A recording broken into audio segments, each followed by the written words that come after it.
मंगलमय मंगलकरण वीतराग विज्ञान नमो ताहि जाते भये अरहंतादि महान करि मंगल करि हो महान ग्रंथ करण गोपाल जाते मिले समाज सब पावे निज पद राज।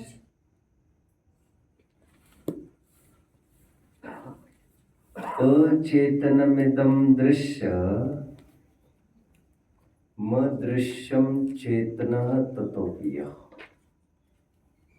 क्व रुष्यामि क्व तुष्यामि मध्यस्थोऽयं भवाम्यहम्। समाधि तंत्र में आचार्य पूज्यपाद स्वामी ने बहुत सुंदर छंद लिखा है। वे ये कहते हैं जितना भी दृष्टिगोचर जगत है वो सब अचेतन है, और जो चेतन है वो तो दृष्टिगोचर है नहीं। ओह, मैं किसको अच्छा कहूँ, मैं किसे बुरा कहूँ, किस पे राग करूँ, किस पे द्वेष करूँ। क्व रुष्यामि क्व तुष्यामि, मैं तो माध्यस्थ होता हूँ। माध्यस्थोऽयं भवाम्यहम्। कबीरा खड़ा बाजार में, चाहे सबकी खैर भी उपचार का कथन है। ना हो किसी से दोस्ती और ना हो किसी से बैर, न खुशी न गम। दयानंद राय जी कहते हैं कुछ लोग मेरी प्रशंसा करते हैं, जिन्हें मेरे प्रति राग है वे प्रशंसा करते हैं, जिन्हें मेरे प्रति द्वेष है वे मेरी निंदा करते हैं। बट मैं उनकी प्रशंसा से बड़ा होता नहीं हूँ, निंदा से छोटा होता नहीं हूँ। राग द्वेष दो मम नाहि, मैं तो निज पद में ही हूँ। उनके निश्चित किए हुए पदों में मैं स्थित नहीं होता हूँ। मैंने अनायासी कल परसों एक बात कही थी, इस विश्व के समीप सभी पदार्थों का विभाजन कुछ अच्छे और कुछ बुरे इस रूप नहीं होता। हाँ, स्व और पर इस रूप में तो होता ही है। अच्छे बुरे की कोई कल्पना ही है बस अज्ञानी की। प्रवचन सार में बहुत सुंदर बात कही जाने वाली है आज। प्रवचन सार में 85th गाथा है, ये तो पार कर ही आया। मोह के लक्षण बताए, उसमें मोह का एक लक्षण बताए, ये तिर्यंच, ये मनुष्य दीनहीन दरिद्री रोगी पीड़ित दलित, ये प्रेक्षा योग्य होने पर भी ये इनके प्रति करुणा कर बैठता है। ये मोह का चिन्ह है। ये कैसे है? ये सब प्रेक्षा योग्य। प्रेक्षा योग्य मतलब गे है, हमारे गे। बेचारा, दिस इज अनफेयर। ये अच्छा, दिस इज ऑल्सो अनफेयर। उदाहरण ये दिया है वहां पर, जिस प्रकार कोई एक बांध है, बांध सुरक्षित रहने में सबकी सुरक्षा है, पूरे गांव की सुरक्षा है। यदि वो प्रेशर से बांध फूट जाए तो फिर गांव पूरा पानी में आ जाएगा। तो उन्होंने कहा ये गे की रेखा में यदि मोह का आवेग आ जाए तो राग और द्वेष रूप दो टुकड़े हो जाते और उससे तबाही हो जाती है। 83rd गाथा चल रही है, 83, 84, 85 गाथाओं का पैच पढ़ लेना चाहिए, जिसमें बारंबार ये सिद्ध किया जा रहा है जगत में कोई चीज ना अच्छी है ना ही बुरी है। All the things are on their own places.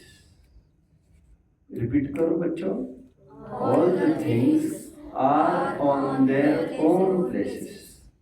It is the mind that makes the hell of heaven and heaven of hell. सब वस्तुएं अपने अपने ही स्थान पर है। ये तो मानसिकता है किसी की कि वह हेल को भी हेवन बना लेता है, हेवन को भी स्वर्ग को भी नरक बना लेता है, नरक को भी स्वर्ग बना लेता है। टोडरमल जी की भाषा में हर एक वस्तु स्वभाव ही का करता है। आज यहां तक बात कहने वाले हैं, ओ क्लाइमैक्स, बाहर के द्रव्यों में अच्छा बुरा छोड़िए, आज ये कह रहे हैं स्वद्रव्य अच्छा पर द्रव्य बुरा, ये भी बात गलत है, साफ गलत है। देखिए पेज नंबर 213 पर मैं, बहुत सुंदर, देखो, जहां पर द्रव्य को बुरा जानना मिला 213 पर हूं मैं। निजी द्रव्यों को अच्छा और पर द्रव्यों को खराब कहने में क्या है? कुंद आचार्य देव कहते भी उत्तम अट्ठम आदा, आत्मा उत्कृष्ट पदार्थ है, उत्तम पदार्थ है, और उत्तम का अर्थ वहां पर अच्छा नहीं है।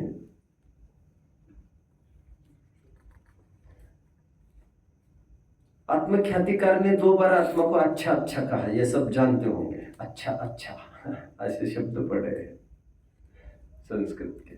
वह अच्छा मतलब अच्छा ऐसा नहीं है, अच्छा मतलब स्वच्छ निर्मल।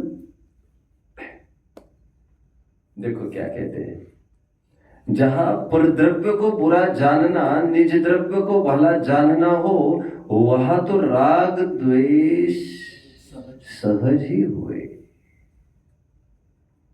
यहां तक बात बड़ी है। चरणानुयोग की शैली है अच्छा बुरा कहने की। अध्यात्म की शैली, द्रव्यानुयोग की शैली स्व और पर में विभाजन करती है। उनके पास अच्छा और बुरा इस कैटेगरी का विभाजन होता ही नहीं है। ये चरणानुयोग का विभाजन है और वो तात्कालिक होता है। जैसे मैं हमेशा कहता हूं, जब कोई वस्तु इष्ट अनिष्ट ही नहीं है, भगवान को भी हमने इष्ट कैसे बोल दिया, परम इष्ट। ये चरणानुयोग की शैली है उनको परमिष्ट कहने की, आध्यात्मिक शैली नहीं है ये कहने की। आध्यात्मिक शैली आदर्श कहते, बस उनको देखकर अपना काम करे। इष्ट अनिष्ट की बात अध्यात्म नहीं करता कभी भी। एक पॉइंट ये हुआ। जाते जाते और एक बात, फिर कर्णानुयोग के एक प्रकरण की तरफ बढ़ूंगा छोटे से। मैंने कल ही एक बात कही, मैं सबके बीच में कह देता हूं। धवल में एक सुंदर प्रकरण आया। कभी कभी ऐसा होता है ना, एकदम गर्मी हो रही है और एकदम बादल उमड़ आते हैं और एकदम पानी बरसने लगता है, और कई लोग फिर नाचते खुदकते देखे जा सकते हैं। कितना अच्छा लगता है, कितना अच्छा मौसम है। आचार्य देव ने कहा, क्या बोला तुम, कितना अच्छा मौसम है, तुम जानते हो? ऐसा कहकर जो संक्रमण होता है ना काल का, अचानक गर्मी से एकदम इसमें संक्रमण होता है, एकदम सम्मूर्छन जीव आप देखिए ना, देखते देखते देखते आपको सैकड़ों मेंढक दिखेंगे इतने इतने से, अंतर मुहूर्त में ही वो धड़ाधड़ अपना अपना प्रोग्रेस करके, और फिर कितना लाइफ रहता होगा, दूसरे दिन तो कुछ दिखते भी नहीं, कहाँ चले गए। तुमने इतना ही कहा मौसम अच्छा हो गया, और उतने में तुमने अनुमोदना की इतने जीवों के घात की, तो ऐसा क्यों नहीं कहता कि मौसम बदल गया है, सुहावना मौसम है, ये क्यों कहता है? सुहावना क्या होता है? ये तो तुम्हारी मानसिकता है। फिर टोडरमल जी के वही 6 उदाहरण याद करने चाहिए इष्ट अनिष्ट की कल्पना वाले, जिसमें कहते मेघ वर्षा किसी को तो इष्ट है, किसी को अनिष्ट है, विष्टा किसी को इष्ट है, किसी को अनिष्ट है, मोटा वस्त्र किसी को इष्ट है, किसी को अनिष्ट है, वही गाली कभी कहीं इष्ट लगती है, कभी अनिष्ट लगती है, वही पुत्र जब अनिष्ट हो जाता है, जब प्रतिकूल बिहेवियर हो जाता है तो वही अनिष्ट लगने लगता है, और कभी तो शरीर में रोग होता है तो उसी को काट डालने के पीछे पड़ जाता है। कौन सी वस्तु इष्ट है और कौन सी वस्तु अनिष्ट है, टैग नहीं लगाया जा सकता। ये बहुत सुंदर बात है। लेकिन आज ये कह रहे थे स्वयं की वस्तु निज द्रव्य इष्ट और पर द्रव्य बुरा, ऐसा भी नहीं।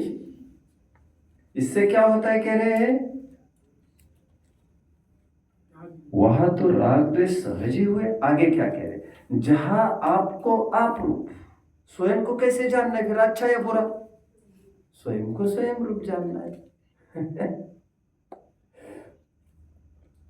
जहां आपको आप रूप और पर को पर रूप यथार्थ जानता रहे, वैसे ही श्रद्धा आदि रूप प्रवर्तन करे, तभी सम्यक दर्शन आदि होते हैं, ऐसा जानना। और एक नीचे के पैराग्राफ की तरफ बढ़ने के पहले करणान योग के विषय की तरफ बढ़ लेता हूं। बोलो।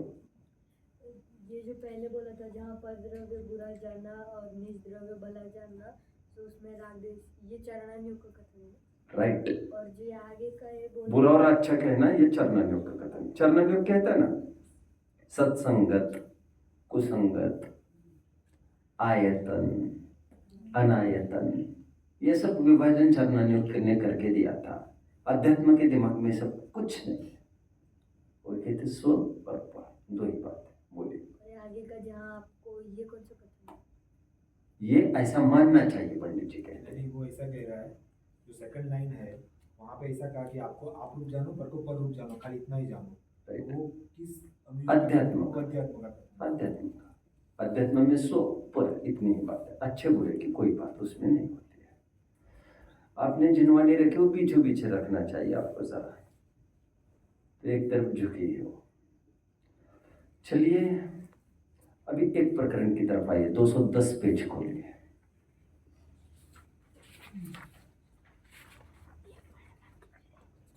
क्या कहते देखिए, वैसे 209 पर आइए, लास्ट लाइन। तथा चौथे गुणस्थान में मिला, तथा चौथे गुणस्थान में कोई अपने स्वरूप का चिंतन करता है, उसके भी आश्रव बंध अधिक है, तथा गुण श्रेणी निर्जरा नहीं है। मेरा फोकस केवल इतने ही शब्दों पर है। चतुर्थ गुण स्थानवर्ती को क्या है बोल रहे थे, गुण श्रेणी निर्जरा, बोलिए नहीं है, नहीं है, बस इसे भूलिए मत। अभी आगे की बात तो पढ़ने के लिए पढ़ रहा हूं मैं। पांचवें छठे गुण स्थान में आहार विहार आदि क्रिया होने पर द्रव्य चिंतन से भी आश्रवबंध थोड़ा होता है और गुण श्रेणी निर्जरा होती रहती है। इसलिए स्वद्रव्य परद्रव्य के चिंतन से निर्जरा बंध नहीं होते। आदि आदि ये प्रकरण नहीं है मेरा अभिष्ट। आप यहाँ पर जिनेन्द्र अर्चनाएं हैं, यहाँ पर नहीं है। तत्व और सूत्र देखने के लिए नहीं, मैं बताऊंगा, अभी देखते हैं। चलिए एक लाइन पढ़ लिया हमने। अब चलिए 232 पेज पर।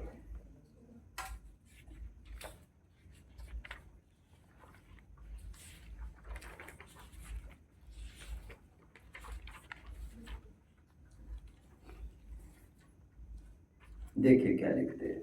देखो चतुर्थ गुण स्थान वाला, मिला नीचे, नीचे का पैराग्राफ। देखो चतुर्थ गुण स्थान वाला, मिला ना बच्चों? हाँ। शास्त्राभ्यास आत्मचिंतन आदि कार्य करे, वह भी निर्जरा नहीं, बंध भी बहुत होता है। और पंचम गुण स्थान वाला विषय सेवन आदि कार्य करे, वह भी उसके गुण श्रेणी निर्जरा होती है, रहती है, बंध भी थोड़ा है, आदि आदि आदि आदि। फिर मुझे उन्हीं वर्ड्स की तरफ ध्यान आकर्षित करना है। चौथे गुण स्थान में निर्जरा गुण श्रेणी की तरफ संकेत है। यहाँ पर गुण श्रेणी निर्जरा नहीं होती। क्लियर क्लियर बच्चों? अभी ठेठ चलिए 247 पृष्ठ पर। यहाँ पे वहाँ भी निर्जरा नहीं होती, विशेष गुण श्रेणी से लिखना चाहिए था। आगे से संकेत हो गया, आगे की लाइन में उन्होंने लिखा ना, मुनियों के पंचम छठे की गुण श्रेणी होती है, लिखा ना। उससे ये गर्भित हो गई ये बात कि ये निर्जरा गुण श्रेणी की बात कर रहे हैं। निर्जरा तो होती है चौथे में, गुण श्रेणी की बात। ओके, देखो अभी 247 पर आ गए होंगे बच्चों। अब सोचिए मुझे समाधान क्या हो सकता है, मुझे बताने की कोशिश करिए। 247 पर क्या लिखते देखिए आगे, लास्ट लाइन देखते, लास्ट लाइन। वहां ये लिख रहे हैं, और असंयत और देश सहित सम्यक दृष्टि के मिथ्यात्व अनंत अनुबंध आदि कर्मों का तो बंध है ही नहीं, अवशेषों का बंध होता है, वह स्थिति अनुभाग सहित होता है। तथा द्रव्यलिंगी के कदापि गुण श्रेणी निर्जरा नहीं होती, सम्यक दृष्टि के कदाचित होती है, और देश व सकल संयमी होने पर निरंतर होती रहती है। क्या आशय लेना चाहिए यहाँ पर? मैंने 3 प्रकरण आपके बीच में पढ़ के दिखाए बच्चों। एक तो करंट जो अपना चल रहा है 210 का, जिसमें साफ ये लिखा सम्यक चौथे गुण स्थानवर्ती के गुण श्रेणी निर्जरा नहीं होती। गुण श्रेणी निर्जरा इज अ टाइप ऑफ निर्जरा जो एकदम मल्टीपल इफेक्ट में होती है। अभी इतना ही समझ लीजिए, मल्टीपल इफेक्ट में ट्रिमेंडस निर्जरा नहीं होती चौथे वाले को। 232 पर हमने वही लाइन पढ़ी कि गुण श्रेणी निर्जरा नहीं होती, और 247 पर पंडित जी ये कह रहे हैं कि चौथे गुण स्थान वाले को कदाचित गुण श्रेणी निर्जरा होती है। इसका क्या तालमेल करेंगे? कोई सॉल्यूशन किसी के पास, कोई अप्रोच? शुद्ध भाव जब होता है, शुद्ध उपयोग नहीं कह सकते, शुद्ध भाव के समय सामयिक अधिकार में कदाचित। देखिए तत्व सूत्र में 90 अध्याय का 45वां सूत्र, ये थोड़ा कर्णन योग का है। मैं इस ग्लिच से एक 5-7 मिनट में बाहर निकल जाऊंगा। लगभग आध्यात्मिक ही प्रकरण चल रहा है हमारा, और शायद इसीलिए 7वें अधिकार की मांग की गई थी, क्योंकि उसमें अध्यात्म उभर कर नेचुरली आता है। इस ग्लिच से मैं 5 मिनट में बाहर निकलूंगा, 7 मिनट में। तत्व सूत्र के 90 अध्याय के 45वें सूत्र में असंख्यात गुणी निर्जरा के 10 स्थान कहे हैं। वो सूत्र इस प्रकार है, वो ये कहता है सूत्र कि अविरत सम्यक दृष्टि के पहला स्थान अविरत सम्यक दृष्टि, चौथा गुण स्थान होती है। उससे असंख्यात गुणी निर्जरा सेकंड स्थान देश विरत, पंचम गुण स्थान। उससे असंख्यात गुणी संयमी विरत संयमी मुनिराज, 3 स्थान हो गए। उससे असंख्यात गुणी अनंत अनुबंधी वियोजक, विसंयोजना कर लेता है जो अनंत अनुबंधी की, उससे भी असंख्यात गुणी होती है। 5वां स्थान बताया दर्शन मोह की क्षपना वाले। 6वां स्थान बताया उपशमक का, उपशम श्रेणी में चढ़ने वाले का। उससे असंख्यात गुना उपशांत मोह वाले को, उससे असंख्यात गुना शपक श्रेणी चढ़ने वाले को, उससे असंख्यात गुना क्षीण मोह वाले को, उससे असंख्यात गुना जिनेन्द्र भगवान को।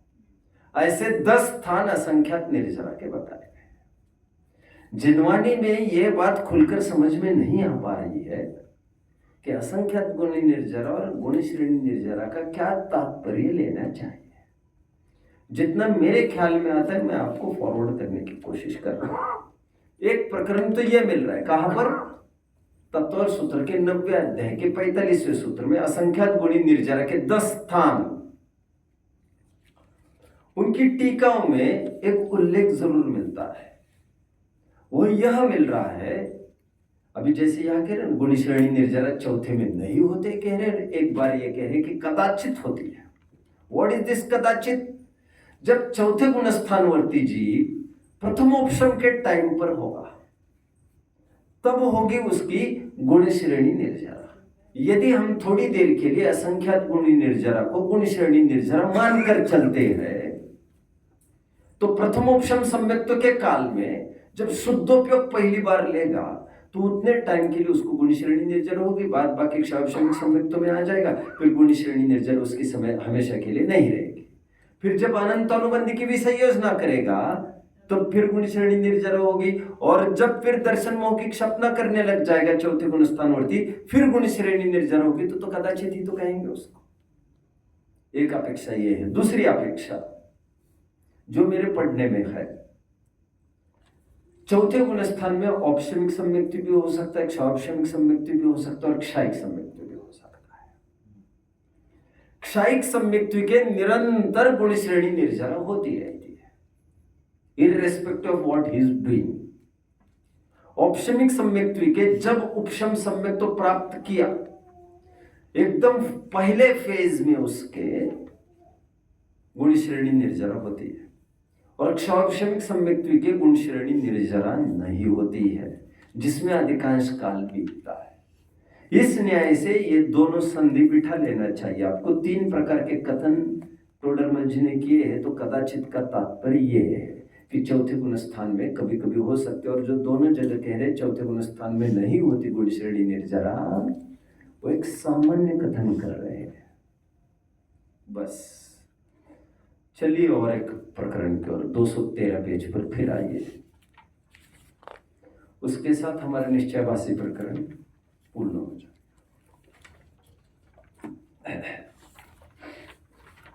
सम्यक दर्शन की क्या क्या परिभाषाएं बताए, कोई बताएगा बच्चों मुझे?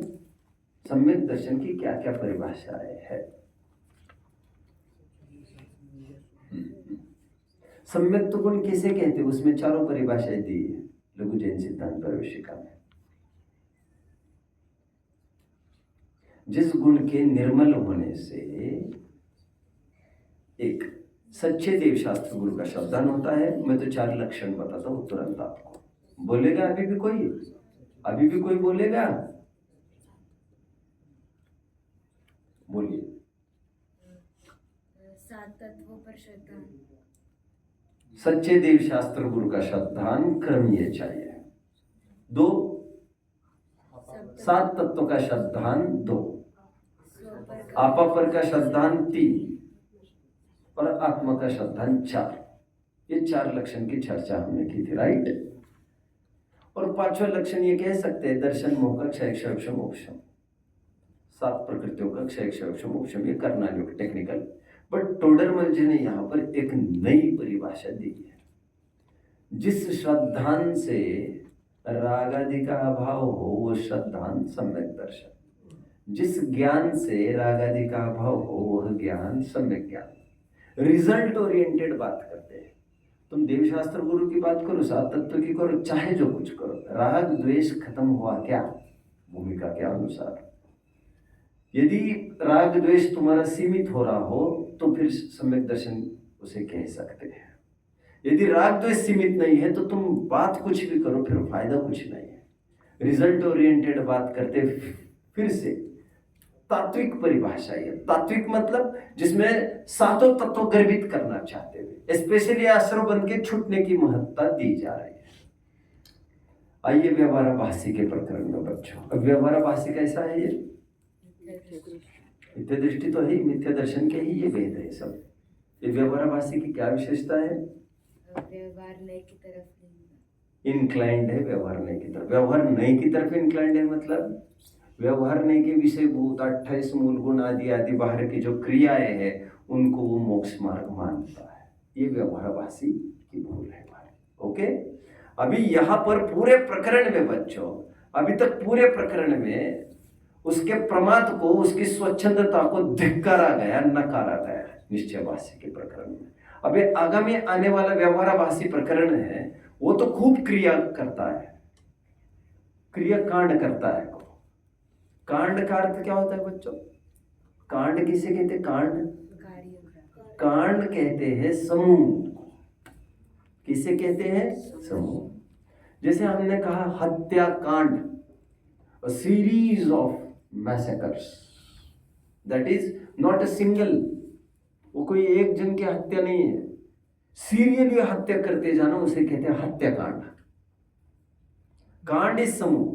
निर्वाण कांड, निर्वाण कांड, एक एक तीर्थंकर के साथ राइट।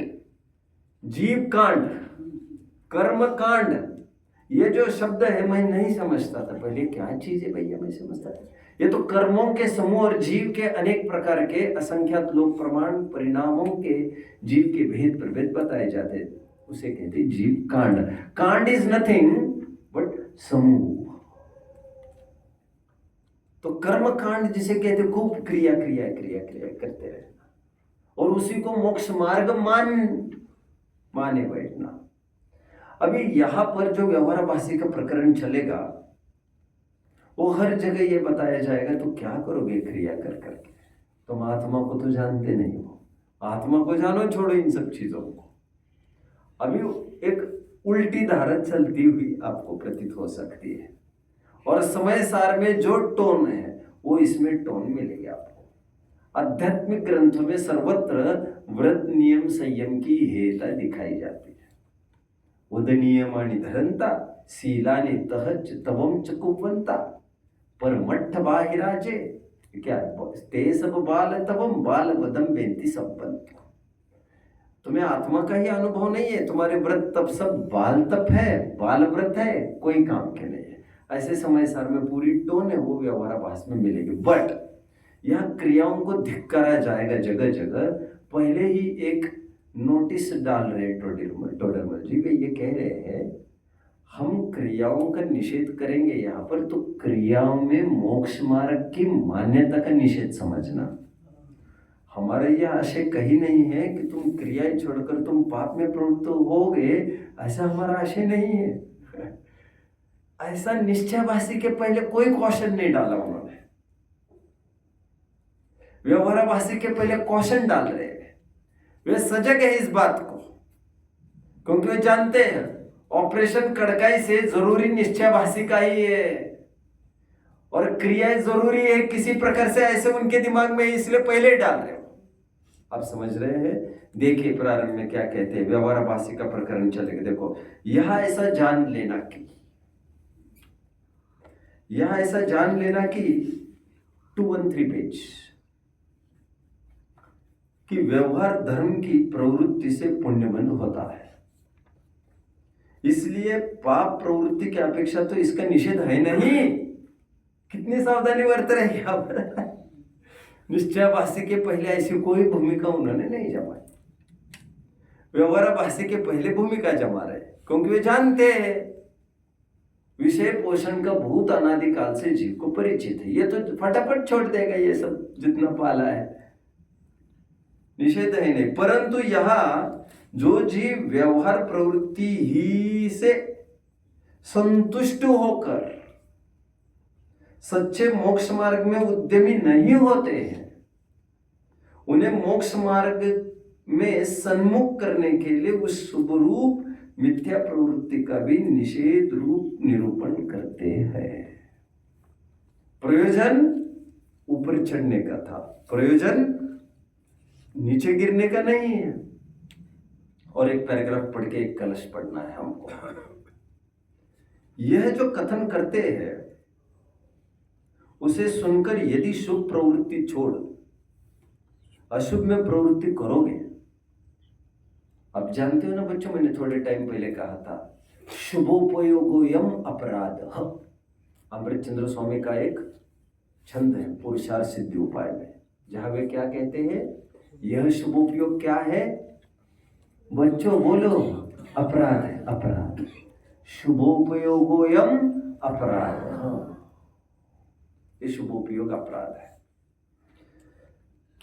यह जो कथन करते हैं उसे सुनकर यदि शुभ प्रवृत्ति छोड़ अशुभ में प्रवृत्ति करोगे तब तो तुम्हारा बुरा होगा, और यदि यथार्थ शब्दन करके मोक्ष मार्ग में प्रवर्तन करोगे तो तुम्हारा भला होगा। यहां रुके मत रहो, आगे बढ़ो। इसके लिए हमने कहा यह ठीक नहीं है, नीचे उतरने के लिए नहीं। जैसे कोई रोगी निर्गुण औषधि का निषेध सुनकर औषधि साधन को छोड़कर कुपत्य करे तो वह तो मरेगा। निषेध किसका किया था? निषेध किसका किया था? निर्गुण औषधि का। जो आसरी नहीं कर रही थी औषधि, किसी ने कहा क्या फायदा ये दवा लेकर। अभी तुमने यह दवा तो नहीं समझा, और दवा मात्र का निषेध कर बैठे और कुपत्ते का सेवन करने लग गए, तब तो तुम मरोगे। हमने इस दवा का निषेध किया था, दवा का तो किया नहीं था हमने। देखो, और यदि यथार्थ श्रद्धा करके मोक्ष मार्ग में प्रवर्तन करोगे तो तुम्हारा भला होगा। जैसे कोई रोगी निर्गुण औषधि का निषेध सुनकर औषधि साधन को छोड़कर कुपत्य करे तो मरेगा, उसमें वैद्य का कुछ दोष नहीं है। उसी प्रकार कोई सांसारिक पुण्य रूप धर्म का निषेध सुनकर धर्म साधन छोड़ विषय कषाय रूप प्रवर्तन करेगा तो वही नरक आदि में दुख पाएगा। हाँ, आगे और एक बात कहते हैं, स्पीकर को क्या क्या क्या करना चाहिए इसके लिए। उपदेशदाता का तो दोष है नहीं, इसमें हमारी कोई जिम्मेदारी नहीं है। उपदेश देने वाले का अभिप्राय तो असत्य श्रद्धा आदि छुड़ाकर मोक्ष मार्ग में लगाने का जानना। लेकिन आगे क्या क्वेश्चन रखना चाहिए वक्ताओं को, उसकी भी चर्चा आई। व्यवहारवासी का थोड़े जिस समझ में आ रहे बच्चों। अभी एक कलश पढ़ेंगे, आइए। बहुत सुंदर कलश है, 5, 6, 7 पेज नंबर। कलश नंबर है 189। मैं आपको थोड़ी प्रोसेस बता देता हूँ पहले क्या होता है मोक्ष मार्ग में। पहले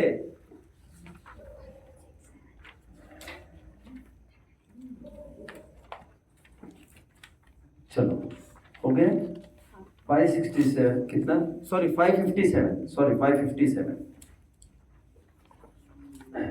189th कलश आ गया। चलिए अब सिंपल प्रश्न पूछता हूं, आप बताइए, आप व्रती हो या अव्रती हो? अव्रती। आपका क्या कहना, व्रती हो क्या अव्रती? अव्रती, ठीक है। मतलब ये समझ रहे कि निचली स्टेज है ये अव्रती। तो जिनागम में उपदेश दिया गया है अव्रत को छोड़ो और व्रत को अंगीकार करो।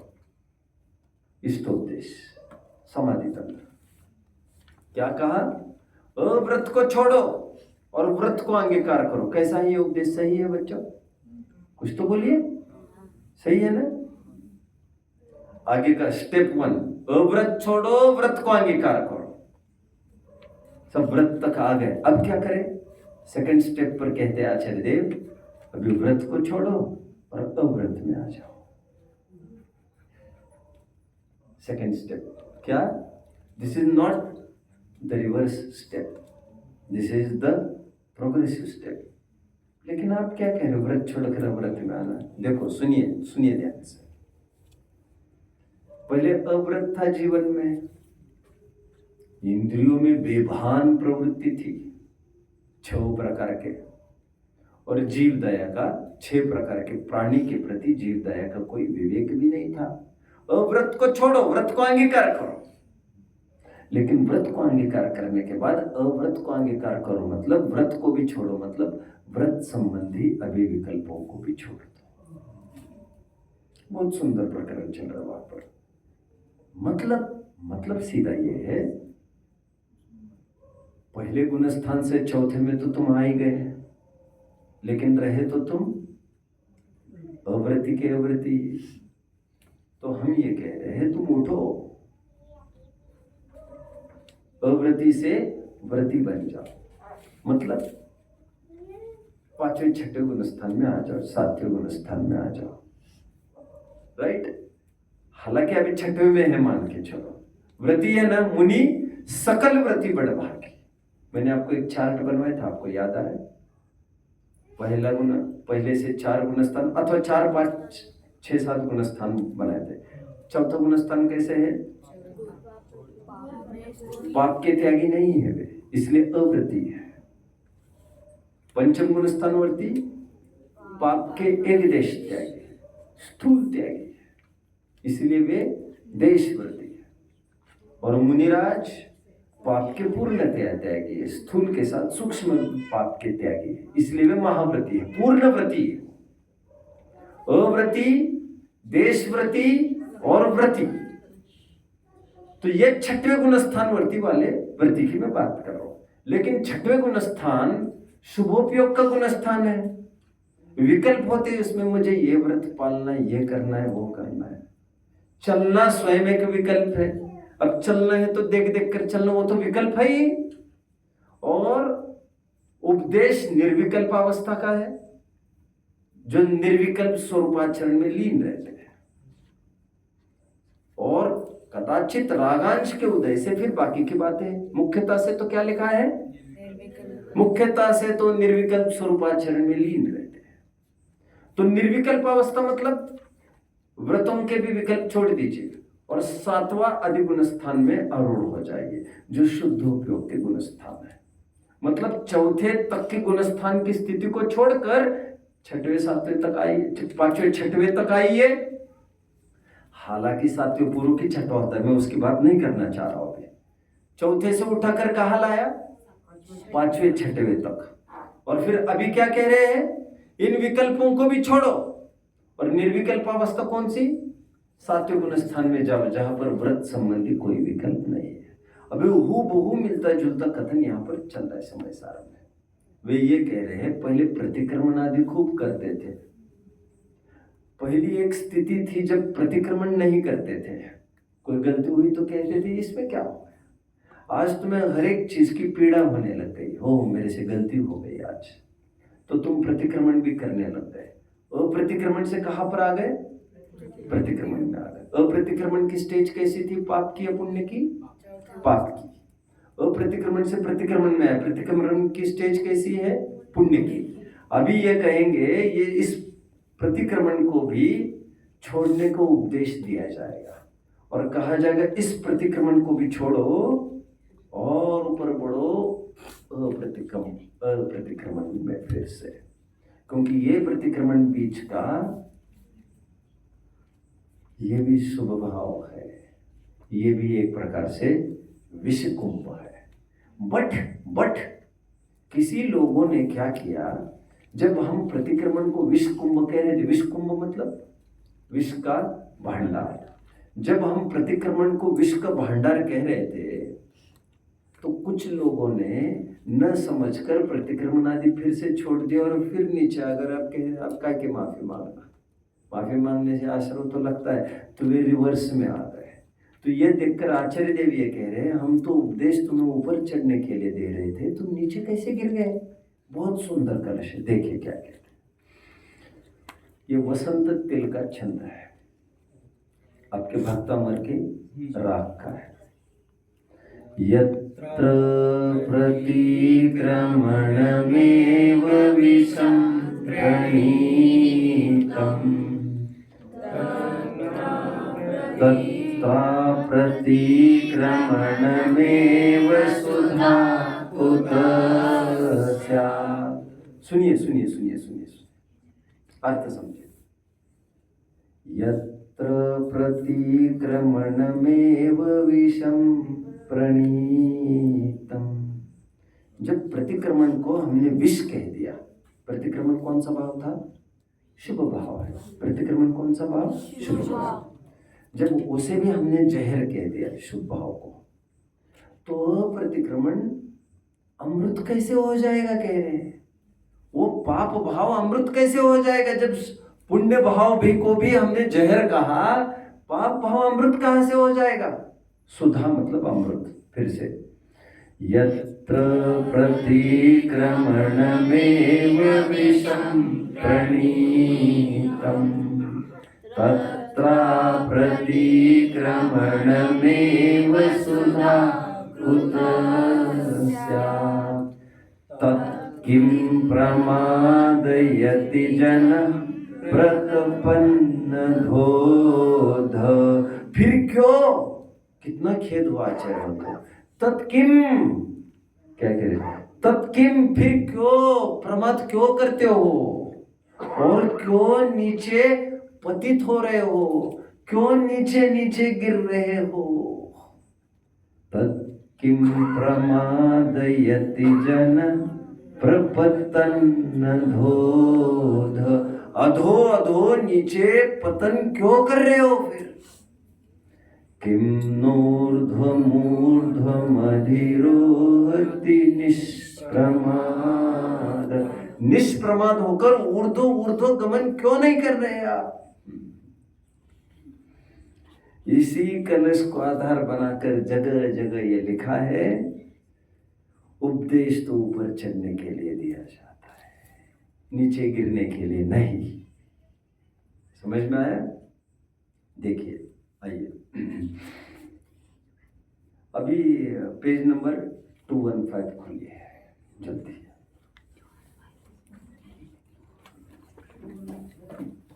मैंने वैसे थोड़े टाइम पहले ये कहा था कि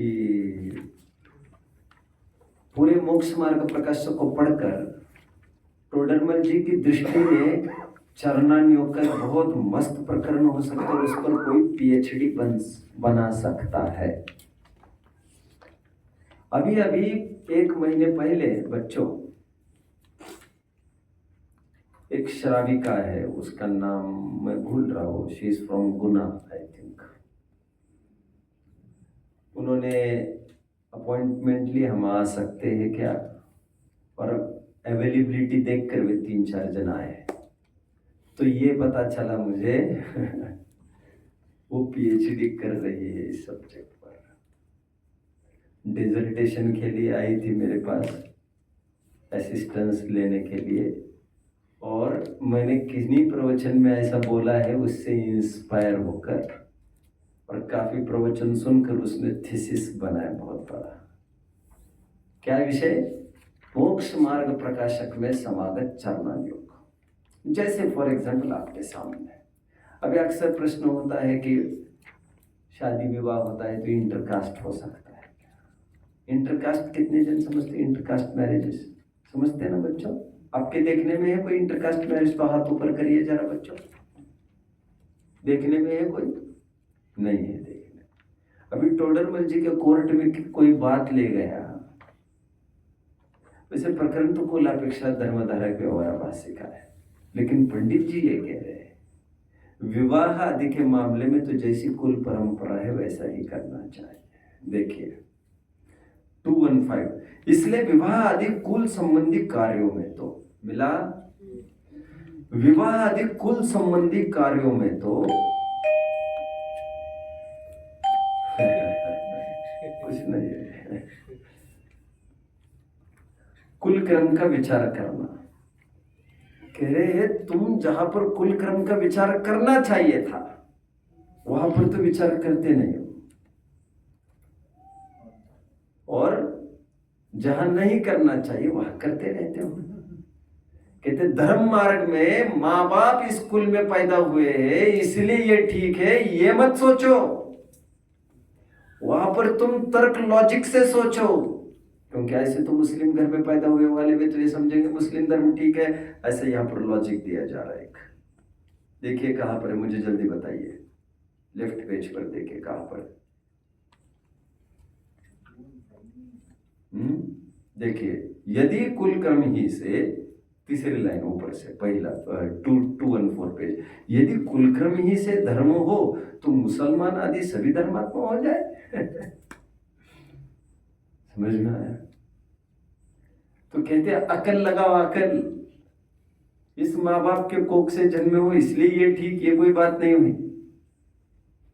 कहते वहां ब्लाइंडली एक्सेप्ट करते हो, और जहां एक्सेप्ट करना चाहिए, जैसे माँ बाप ने कहा इससे विवाह करना ये ठीक है, वहां तुम अपनी अकल लगाते हो। ये यहां पर चिंता व्यक्त कर रहे हैं।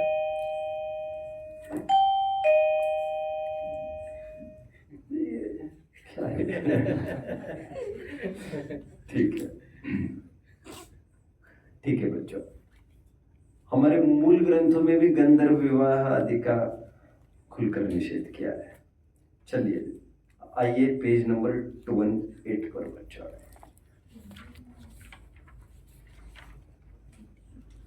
अक्सर ये प्रश्न पूछा जाता है, मैं इसे लेता हूं थोड़ा। वैसे यहां तक किसी को कोई डाउट? 219 तक को किसी को डाउट नहीं? चलो मैं यही खोल देता हूं, भैया ये फिर से बच सकता है।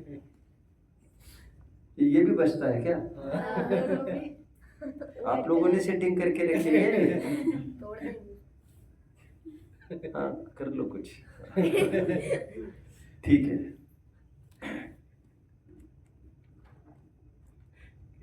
चलिए, हाँ मैं कुछ कह रहा था।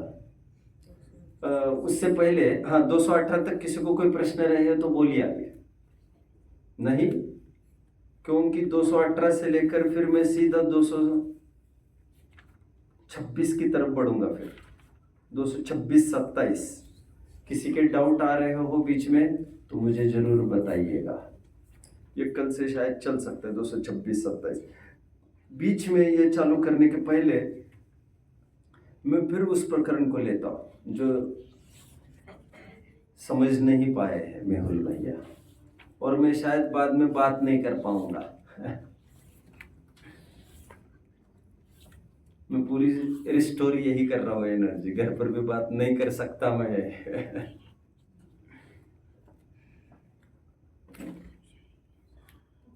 शुभ भाव से शुद्ध भाव कहेंगे केवल इस न्याय से कि शुभ भाव पूर्व में होता है शुद्ध भाव के, तो इस न्याय से तो अशुभ भाव को शुभ भाव का कर्ता कहना पड़ेगा, क्योंकि शुभ भाव के पहले भी अशुभ भाव होता है। ऐसा एक लॉजिक दिया था, क्योंकि पहले होता है इसका मतलब वो होता है ऐसा नहीं। ये कहकर ये गले उतारना चाहते देर पर शुभ भाव शुद्ध भाव का कारण नहीं है। ये उन्हें कहा जा रहा है जो आगे प्रकरण आने वाला है उभयाभासी का, और उभयाभासी में व्यवहाराभासी की भी पुट है, तो वो व्यवहाराभासी की पुट की तरफ से उसे कहा जा रहा है जो शुभ भाव में ही संतुष्ट है, उसे कहा जा रहा है कि शुभ भाव शुद्ध भाव का कारण नहीं है। ये करते करते कभी कुछ काम बन जाएगा ऐसा नहीं होता है, और प्रैक्टिकल एनालिसिस हो भी नहीं सकता। अशुभ से कोई शुभ मानता कब है और आजमाता कब है, ये मैं दोपहर में काफी कह रहा था। फिर आपने भी लगे हाथ ये कहा था, हाँ क्योंकि ऐसा आगे पीछे मानने लग जाए तो शुभ को भी अशुभ का कारण कहना पड़ेगा, और इससे बात तो और फलित हो रही है। इसका मतलब आगे पीछे होने से कारण कार्य तो कुछ होता भी नहीं है, राइट। बट जब निश्चयवासी का प्रकरण चलेगा तो वहां पर जरूर कहा जाएगा शुभ भाव से शुद्ध भाव होता है। हालांकि व्यवहाराभासी की तो भूल इतनी सी है, उसके भी शुभ पूर्व की शुद्ध होगा, वहां पर भी पूर्व पर्याय शुभ होने से उसे कारण ही कहा जाएगा, क्योंकि हमारे यहां क्षणिक उपादान कारण नंबर 1 अनंतर पूर्व क्षणवर्ती पर्याय ही है। लेकिन वह शुभ भाव जिसमें शुभ भाव ही उपादेय, ऐसे शुभ भावी का निषेध किया जा रहा है। समझ में आया क्या कहा? बहुत अच्छा अर्थ करते हैं विद्वान, देखो मैं बता रहा हूं आपको। तीसरा कलश क्या लिखते हैं आत्मख्यातिकार, मैं समय व्याख्या की रचना कर रहा हूं। रचना करते करते क्या हो जाएगा, मुझे परम विशुद्धि की प्राप्ति हो जाएगी कह रहे। सीधा अर्थ क्या कह रहे वे, शुभ भाव से शुद्ध भाव होगा। सीधी बात है ना, इसमें कोई धोखा कुछ भी नहीं। और ग्रंथ जितने भी लिखे गए वो परम विशुद्धि के लिए लिखे गए। ग्रंथ पढ़कर टोडरमल जी ने 10 शास्त्राभ्यास के लाभ कहे, उसमें तो कषाय को शांत आदि है तो सब लिखा ही है।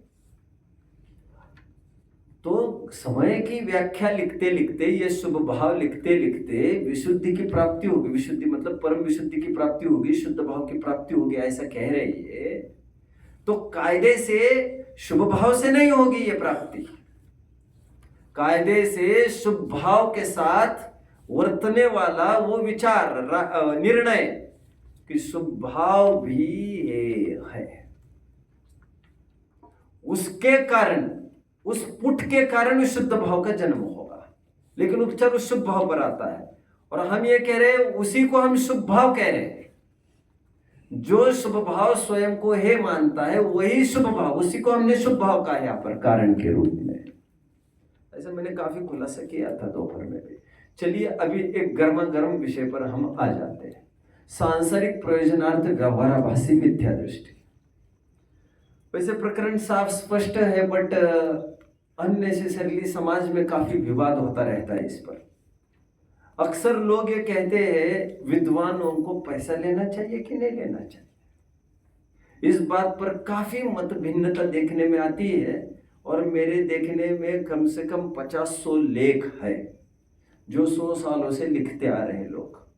कुछ फॉर द मोशन है, कुछ अगेंस्ट द मोशन है। देखिए पंडित जी क्या कह रहे हैं यहाँ पर, पेज नंबर 208 पर आइए। तथा जो जीव कपट से आजीविका के अर्थ साफ साफ लिखा है यहाँ पर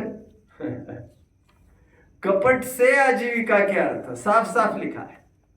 तो आपका क्या कहना है, आजीविका के लिए कर सकते हैं? देखो आजीविका के दो अर्थ मैं बताता हूं, अभी ध्यान से सुनिए समझिए सब। पहले तो मैं मेरे क्लास टीचर की याद दिलाऊंगा आज मैं, मेरे बोलिए जोसेफ सर मेरे मैं उन्हें कभी नहीं भूल सकता। उनके संस्कार आज भी मेरे में देखने में आ सकते हैं, जो जो अच्छे हैं उनके ही दिए गए हैं। ईसाई थे जाति से, डोमिनिक जोसेफ सर। इतना नीतिवान पुरुष मैंने शायद ही कोई देखा होगा, इतना कर्मठ, इतना ईमानदार। उन्होंने अपने जीवन में बच्चों, मैंने आपको पहले भी कहा आई थिंक, मेरे क्लासमेट्स एक से बढ़कर एक अमीर थे सभी। कुछ जनों को तो 100 एकड़ बागायत कहते हैं ना यहाँ पर, बागायत फर्टाइल लैंड, और लगभग एक्सपोर्ट होता है फ्रूट्स उनका। लगभग सब खेती किसान की ही कैटेगरी के मेरे क्लासमेट्स थे, एक्स्ट्रॉर्डिनरी रिच। भर भर के मुझे याद आता है, पेटी के पेटी भर के टीचर्स को लाते थे। अपना आदर सम्मान के लिए तो लाएंगे ही। उन्होंने जीवन में कभी भी किसी के भी एक भी वस्तु को हाथ भी नहीं लगाया, कभी नहीं। मुझे बहुत अच्छे से याद आता है। मैं कहना नहीं चाहिए बट मेरा होटल था पहले, मेरा मतलब इनका था, मेरा तो ये है। तो एक दिन मुझे पता चला होटल में आए हैं जोसेफ सर, तो मैं तुरंत पहुंच गया और मैंने, सब जानते थे इनका बिल नहीं लिया जाएगा, मैंने बोल दिया था वहां जाकर के इनका बिल वगैरह कुछ नहीं लेना है। फिर वहां जब काउंटर पर आए वे और मैंने कहा, तो उन्होंने मुझे ये कहा, बिल तो मैं दूंगा ही। बोले, फिर मैंने बहुत आग्रही इस बात का, क्या घर पर चलिए आप घर पर, फिर मैं तुम्हारे घर पर भी तब आऊंगा जिस दिन हमारा टीचर और स्टूडेंट का कोई रिलेशन नहीं होगा। मैं कोई अवसर नहीं चाहता हूं जिससे मेरे डिसीजन मेकिंग में, पावर में वीकनेस आ जाए, कहीं मैं पक्षपात न कर बैठूं। इतने सजग, कभी किसी भी मामले में कभी भी झुकते नहीं मुझे नजर आए वे कहीं भी। और वे कहते थे हमें जितना मिलता है school say that is enough for me. और मैंने साथ में और एक बात कही थी बच्चों, आपको याद आ रहा होगा, बाद में वे प्रिंसिपल भी बने और उनकी वाइफ भी उसी स्कूल में टीचर थी। ये तो दूसरी बात कह रहा हूँ, वैसे मैंने जुड़ी हुई अभी ये याद कर रही इसलिए कह रहा हूँ। उनकी वाइफ कभी भी अकेले मिलने के लिए उन्हें ऑफिस में कभी नहीं आई, किसी को साथ में ही लेकर आती थी। नेक्स्ट, हर संडेज को वे पूरे दिन स्कूल में ही पाए जाते थे, ऑफिस में। जब प्रिंसिपल हुए वे कहते थे जिन पेरेंट्स को मुझे आकर मिलना है वो कभी भी आकर मिले। प्रिंसिपल होने के पहले मुझे बहुत अच्छे से याद आता है, उनका इंग्लिश जबरदस्त था, रेनिन एंड मार्टिन उनका बाय हार्ट था। थोड़ा बहुत कुछ इंग्लिश के थोड़े बहुत कुछ कंसेप्ट्स मुझे ख्याल में ग्रामेटिकल, वो उन्हीं की देन है। और वे मुझे चाहते भी बहुत थे। एनीवे, मैं कुछ कहते कहते रह गया। क्या कह रहा था मैं? हाँ, मुझे याद आता है जब वे प्रिंसिपल नहीं बने थे वे क्या करते थे। वे जानते थे कि इस रोड से बच्चे गुजरते हैं 7-8 बजे शाम को ट्यूशन्स को, तो आजकल तो ट्यूशन्स कितना प्राइम नीड हो गया है लोगों को। और वे रोजाना झाड़ियों में अंधेरे में खड़े रहते थे और रोज देखते थे कौन कौन ट्यूशन्स को जाता है। दूसरे दिन रिमांड पर उनको लिया जाता था। ट्यूशन्स को अब नहीं जाएंगे, मुझे याद आता है हर संडेज को दिन भर वे एंगेज रखते थे एक टीचर, और उनको कोई एक्स्ट्रा पे नहीं मिलना है उससे, और बाहर ट्यूशन करेंगे तो उनको दुगना मिल सकता है। वे तो ना मैं चलाऊंगा ना और के चलने दूंगा, कहते आप ये बताइए हमसे क्या कमी है आपको। और इतना पढ़ाते थे, इतने जुनून था उनको पढ़ाने में। थोड़ा बहुत कुछ मेरे में दिखता होगा तो बेशक ये उनकी देन है। और एक भी डाउट सताता था, मैंने कई दफे कहा भी है आपको, मैंने एक एक छोटे से डाउट के लिए उनके 4-4, 5-5 पीरियड अकेले ने लिए, अकेले ने। और वो दरवाजे पर आकर ही कहते थे सचिन स्टैंड अप, तुम्हारा डाउट ये था, मैं उसकी तरफ अप्रोच करता हूँ। और फिर सेटिस्फैक्शन नहीं होता तो okay never mind, let's see in the next period. फिर आते फिर दरवाजे में खड़े, जैसे उनको नींद भी नहीं आई होगी कल। इतना जुनून, कभी ये नहीं बोलते थे वे बाद में देखेंगे, बाद में समझेंगे, टाइम जाता है, ये सब बातें भी नहीं करते थे। इतने काम के प्रति सजग थे। मुझे तो उनकी निष्प्रहता के बारे में कहना है, कभी भी किसी का उन्होंने कुछ भी नहीं लिया, टच भी नहीं किया, घर में भी नहीं गए।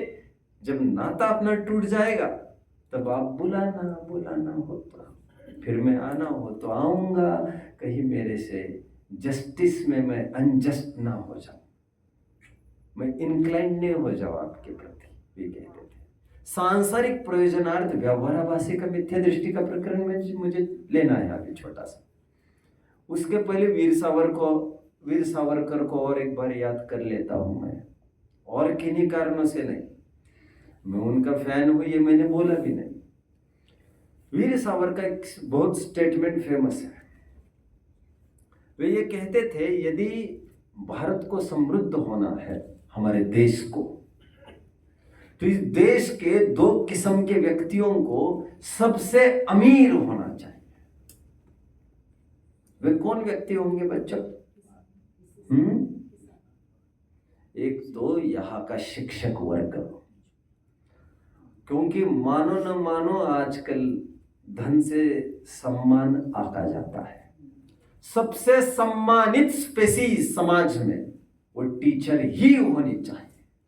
सबसे यूज पेड पर्सन टीचर होना चाहिए एक, and next to teacher reformer of समाज, एंड दूसरा होना चाहिए बॉर्डर का सैनिक, सोल्जर्स। इन दोनों को सबसे ज्यादा पे दी जानी चाहिए, क्योंकि उनको स्वाभिमान जब तक नहीं होगा तब तक वे कुछ भी क्रिएट नहीं कर पाएंगे। अब मैं थोड़े अपने विद्वानों की बात कह देता हूं बच्चा, जो टोडरमल जी हुए, दौलत राम जी हुए, भूदरदास जी हुए, मैंने तीनों का नाम लिया, मैं तीनों की ही बात करूंगा केवल अभी।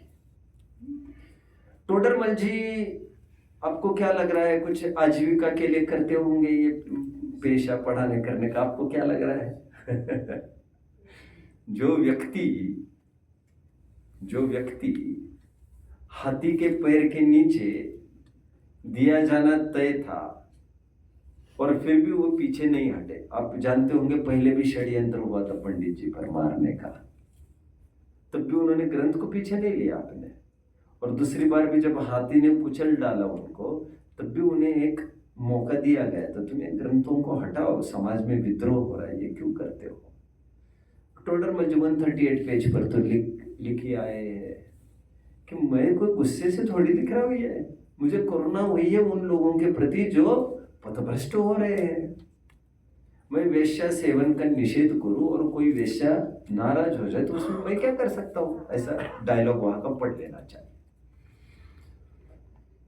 तो टोडरमल जी को सिंघाना से जयपुर लाया गया।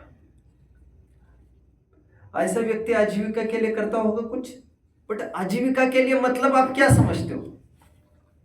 आप यह समझते हो कि उसे फ्री करना चाहिए? मैं इसीलिए कह रहा हूं, बहुत आम ज्वलन समस्या, भी थोड़े टाइम पहले की बात है, कहीं विद्वान को आना था, ज्वाइनिंग होना था, तो ये बात चली कि इनको क्यों लेना चाहिए, कि बड़े भावनावान है। तो जब भावनावान है तो पैसे क्यों चाहिए भैया उनको?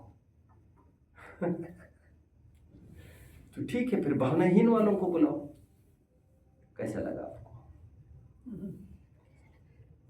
पैसा लेना भावनाहीन बने का प्रतीक नहीं है, समर्पणहीन। चलो आप अच्छा मुझे ये बताइए, आप बॉर्डर पर जितने सैनिक हैं वो सब बिक गए हैं तो क्या फ्री में काम कर रहे हैं क्या? मतलब क्या कहने का तुम्हारे? उनका पैसा लेना देश प्रेम का प्रतीक विरोधी है क्या? उनका पैसा लेना समर्पणहीनता का प्रतीक नहीं है, समर्पण के साथ साथ उनकी कुछ कमजोरियों का प्रतीक है। कितने जन फॉलो कर रहे हैं मुझे? उन्होंने पैसा लिया इतने मात्र से वो बिक गए और वो फ्रॉड हो गए और समर्पणहीन हो गए, देशद्रोही हो गए। ऐसा नहीं होता भैया, ऐसा नहीं होता। मैं तो कहीं से भी कुछ भी नहीं लेता हूं। हाँ, कहीं से भी कुछ भी, मतलब मेरी संस्था मुझे जितना छत्र छाया दे रही, दैट इज इनफ। मैं किसी भी संस्थानों में जाता हूँ वहां पर देकर ही आता हूँ मैं। हम 10 दिन भी रहकर आते हैं कहीं भी, तो वहां से लेने का तो सवाल नहीं, रुमाल भी नहीं, नो फॉर्मेलिटी, गोला भी नहीं लेता मैं, तो अति हो जाती है। हम तो देख रहे आते थोड़ा बहुत कुछ अपना खाने का रहने का दे के आ जाए और हमें संभाल रहे हैं हमको, दैट इज इनफ फॉर। अभी 10 जनों से यहाँ कितना, भैया कहाँ जा रहे हैं, इन्होंने तो इतना ही दिया। मैं लिटरली आपको कह रहा हूँ बच्चों, अच्छे विद्वानों में अच्छी पकड़ है उनकी, समाज में भी अच्छी प्रसिद्धि है, उन्हें किसी ने लिफाफा दिया। अब लिफाफा इन्होंने खोल दिया, इतना पैसा, उन्होंने लिफाफे के साथ ही उस नोट वोट को सबको फाड़ दिया। अब नाम बताऊंगा तो आपको यकीन नहीं आएगा। अब ये तो सब बेकार की बातें हैं। इसे जरूर कहा जाएगा ये आजीविका के लिए किया जा रहा है और पहले तय होता है, ठीक है हमारे कितने देंगे आप, 10 दिन के कितने देंगे आप, ठीक है 10,000, ठीक है। और आग्रह हुआ 11वें दिन के लिए, तो 11वें दिन सुबह सुबह वे कहते आज का पैसा। आप समझ रहे? गांव में जाना नहीं चाहते विद्वान, वहां से क्या मिलेगा? मुंबई में सभी जन आना चाहते हैं, क्योंकि वहां पर तो इतना भी कहो, अरे फोन कहाँ चला गया, मेरा फोन कहाँ चला गया, पंडित जी क्या बात है, फोन चला, कोई बात नहीं आ जाएगा, हम नया दिला देंगे। आईफोन 4 डब्बा इस्तेमाल करता था नोकिया का। मैं एक बात कह रहा हूँ, कितना हवा कर रहा है। और बड़ी बड़ी सामग्री लेके आते हैं, प्लेन से सफर करते हैं। मैं तो एसी से भी सफर नहीं करता, क्योंकि आने जाने का टिकट लगभग वही लोग बनाते हैं, तो हमें क्या फर्क पड़ रहा है एसी का? नहीं, यदि एसी का कदाचित करना बनेगा तो हम अपने पैसे का कर लेंगे। फिर समाज का पैसा हमारे उड़ाने के लिए नहीं है। और विद्वान is suppose to be a bit संयमी। हाँ, मैं जानता हूँ किसी किसी की प्रॉब्लम से कुछ, तो वो एसी में जाते तो कंफर्ट के लिए नहीं जाते, वो सिक्योरिटी के लिए जाते, मैं ये भी जानता हूँ, बट मैं भारत को भी देखना चाहता हूँ। Anyway, Gandhi ji 3rd class में जाते थे, मदर टेरेसा गुड्स कैरियर में जाती थी, जहां पर डब्बे वब्बे रखे जाते थे वहां पर जाते थे। और देखो ना दुनिया को आंख खोलकर। एनीवे, जिनसे जो बनता है वो करते रहते हैं, बट आजीविका का अर्थ आप क्या ले रहे हो, दैट मैटर्स। किसी से पैसा लिया मतलब आप उनके द्वारा मैनेज हो जाते हो, फिर हम खुलकर कैसे बोले उनके सामने? क्यों नहीं बोल सकते भैया? क्योंकि फिर उनके हाथ में हमारी नौकरी है, फिर तो ये तो सौदेबाजी कर रहे हो। इसे कहते हैं सांसारिक प्रयोजनार्थ व्यवहाराभासी मिथ्या दृष्टि। दिमाग में साफ चाहिए, मैं जिनवानी माता की सेवा कर रहा हूं, मुझे किसी से कुछ क्या मिलेगा क्या नहीं मिलेगा, ये दिमाग में कूड़ा करकट भरा रहेगा तो कहीं भी अपना काम नहीं कर सकेगा। एनीवे, मैं थोड़ा और पीछे चलता हूं। टोडरमल जी कैसे आजीविका समझ में आ रहा है ना? लिवलीहुड कहते हैं उसको, लाइवलीहुड, आजीविका। कलाम को फिर से याद करता हूं। कलाम एक बात कहते थे, कौन कलाम? अपने आप को अब्दुल कलाम की बात कर। वे ये कहते हैं, rocketry is not my profession, it's not my livelihood, it's my life. Rocket, उनको पैसा नहीं मिलता होगा, ऐसा होगा क्या? बट मैं उसके लिए नहीं कर रहा हूं, आप समझ रहे? देखो, एक विद्वान अपना पेट तो काट नहीं सकता ना, और एक विद्वान विद्वान तो नहीं है, एक विधवा बहन भी बैठी है उसके घर, उसके माँ बाप भी है, उसके आश्रित, उसके लड़का लड़की भी है। भर्तृहरि शतक में बहुत सुंदर बात लिखी है। आज का विद्वान तेल और नमक को इकट्ठा करने में अपना दिन खपा रहा है। विद्वान की विद्वत्ता का लाभ आप उठा पाओगे? और कभी ये भी जमाना था जब विद्वानों की कोई कीमत भी नहीं करते थे। एक पीछे का जमाना था राजा भोज का, जब विद्वानों की कितनी कीमत की जाती थी। इसलिए जिस दिन राजा भोज मर गए थे उस दिन विद्वान एक बोल पड़े थे, अद्य धारा निराधारा निरालंबा सरस्वती।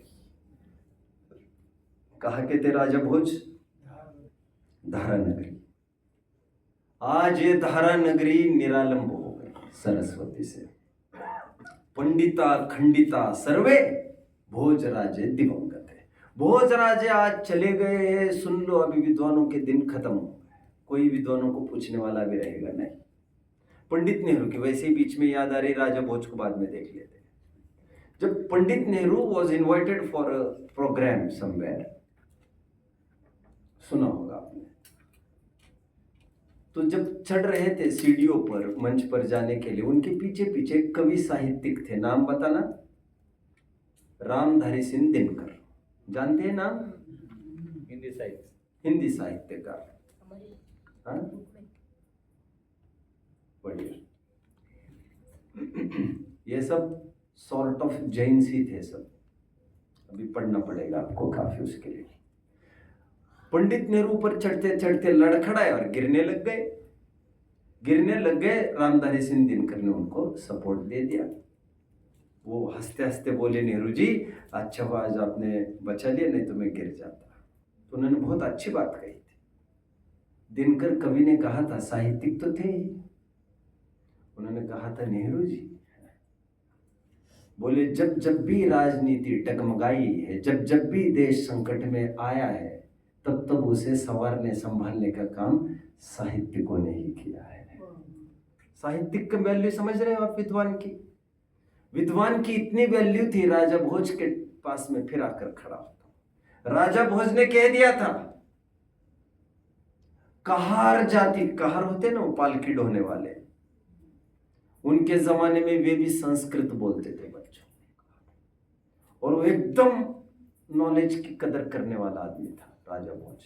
वो कहता था, विप्रोपि भवेन मूर्खो, यदि विप्र भी हो, कोई ब्राह्मण भी हो और वो संस्कृत आदि में पारगामी नहीं हो, वे मेरे गांव से बाहर निकले। और कहार भी हो और संस्कृत आदि में पारगामी हो, विद्वानों को वो अपने पास करता था। और आप जानते होंगे, कुछ एक छंद सुना दिया, बरसा दिया उन पर, बरसा दिया उन पर।